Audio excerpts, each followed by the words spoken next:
पन्नपुर नाम के एक गांव में शादी चल रही होती है। वाह, मजा आ गया फूफा जी। शादी में क्या खाना बना है, बाराती तो उंगलियां चाटते रह जाएंगे।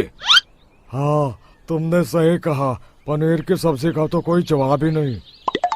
दूसरी तरफ पंडित जी फेरों की तैयारी कर रहे होते हैं कि तभी वहाँ एक चुड़ैल आ जाती है। अरे मर गया रे, ये चुड़ैल यहाँ क्या कर रही है? अरे दिवाकर जी, ये आपकी कौन सी रिश्तेदार है? अरे मुझे क्या पता, क्या भाग्यवान, कहीं ये तुम्हारे मायके से तो नहीं आई है।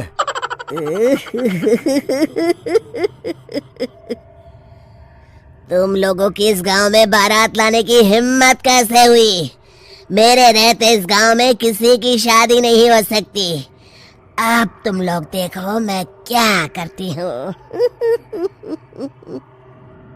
अरे मर गया रे, मैंने सुना है ये जबान की पक्की है।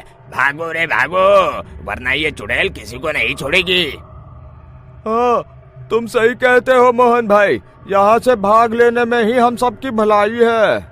देखते ही देखते शादी के मंडप में भगदड़ मच जाती है और चुड़ैल सब कुछ उजाड़ कर रख देती है।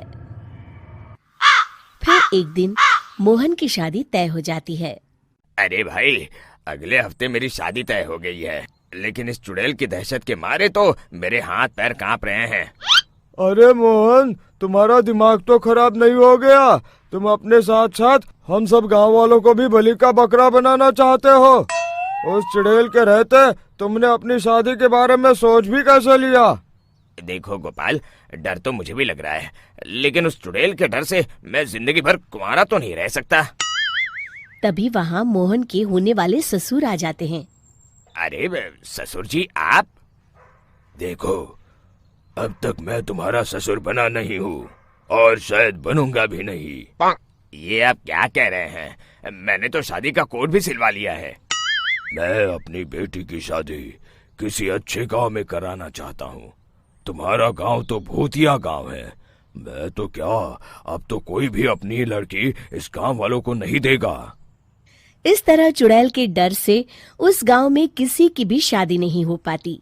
फिर एक दिन गांव के जमींदार अपनी बेटी की शादी करने का विचार करते हैं, लेकिन चुड़ैल के डर से उनकी भी हिम्मत जवाब दे देती है। अगर मेरी बेटी की शादी तय समय से नहीं हुई तो मेरी नाक कट जाएगी। मुझे कुछ करना ही होगा।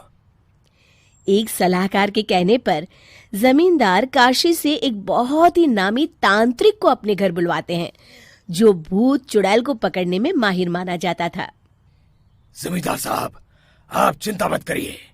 इस गांव की सीमा में प्रवेश करते ही मुझे उस चुड़ैल के बारे में सब पता चल गया था। आप उसे जल्दी से जल्दी कैद कर लीजिए ताकि मैं अपनी बेटी की शादी कर सकूं। जब वो चुड़ैल एक इंसान थी, तब ठीक उसकी शादी करने वाले दिन ही उसकी और उसके होने वाले पति की एक दुर्घटना में मौत हो गई थी। उसका होने वाला पति आज भी भूत बनकर जंगल में भटकता है। इसलिए जब तक चुड़ैल की शादी नहीं हो जाएगी, वो किसी और की भी शादी नहीं होने देगी। ये आप क्या कह रहे हैं? अगर वो भूत भी हमारे गांव में आ गया, तब हमारा क्या होगा? ये आदमी बीच में बहुत बोलता है, इसे बाहर निकालो। उसके बाद तांत्रिक बताते हैं कि अगर उस भूत के साथ चुड़ैल की शादी करा दी जाए तो वो चुड़ैल हमेशा हमेशा के लिए उस गांव को छोड़कर चली जाएगी। जमींदार साहब, आप अपनी बेटी की शादी की तैयारी शुरू कर दीजिए। मैं कुछ गांव वालों को अपने साथ लेकर उस भूत को ढूंढने जंगल की ओर जाता हूँ। इस तरह जमींदार निश्चित होकर अपनी बेटी की शादी करवाने लगते हैं, लेकिन तभी वहाँ चुड़ैल आ जाती है। मैंने तुम गांव वालों को समझाया था ना कि इस गांव में कभी कोई शादी नहीं करेगा। लगता है तुम लोग मुझे हल्के में ले रहे हो। चुड़ैल जमींदार की बेटी को उठा लेती है।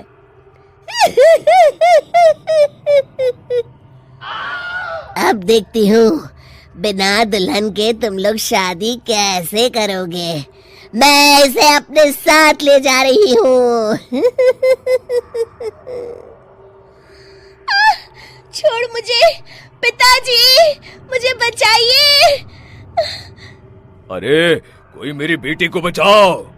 तभी तांत्रिक उस भूत को लेकर वहां पहुंचता है। अरे भाग्यवान, रुको, इन मासूमों को परेशान मत करो, मैं आ गया हूँ, अब तुम मेरे साथ चलो।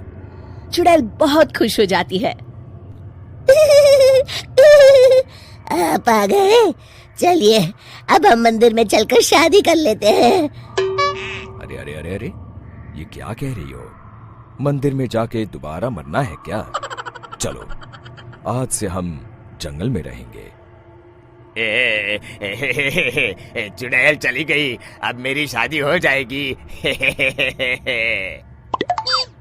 इस तरह सभी गांव वाले खुशी से झूमने लगते हैं।